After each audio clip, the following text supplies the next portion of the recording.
จังหวัดอุบลราชธานีที่อำเภอเคืองในนะคะบรรยากาศของพี่น้องประชาชนนี่ออกมาใส่สิทธิ์เลือกตั้งนะคะนายกอบต.กันหลายแห่งโดยเพิ่นมีการคาดว่าออกมาใส่สิทธิ์เกินกว่า80%ค่ะ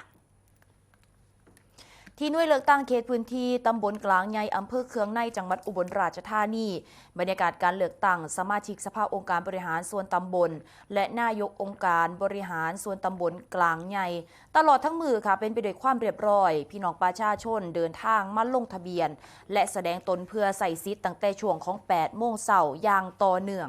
โดยเจ้าหน้าที่ประจำหน่วยเลือกตั้งก็ได้อำนวยความสะดวกตรวจสอบรายชื่อและก็จัดระเบียบการลงคะแนนอย่างเป็นระบบภายใต้มาตรการรักษาความสงบเรียบร้อยเพื่อให้การเลือกตั้งเป็นไปด้วยความโปร่งใสสุจริตและเที่ยงธรรมมากที่สุดทั้งนี้ค่ะในพื้นที่ขององค์การบริหารส่วนตำบลกลางใหญ่ที่อำเภอเคืองในมีทั้งเบิด11 หมู่บ้านคาดว่าน่าจะมีการมาใส่สิทธิ์ค่ะ80%ของผู้ที่มีสิทธิ์ส่วนใหญ่ก็ตั้งใจจะกลับมาจากต่างจังหวัดเพื่อเลือกตั้งอีกส่วนหนึ่งก็ยังหยุดเทศกาลปีใหม่อย่างต่อเนื่องจึงได้อยู่ใส่สิทธิ์เลือกตั้งกันก่อนที่จะกลับไปเฮ็ดงานตามปกตินั่นเองค่ะ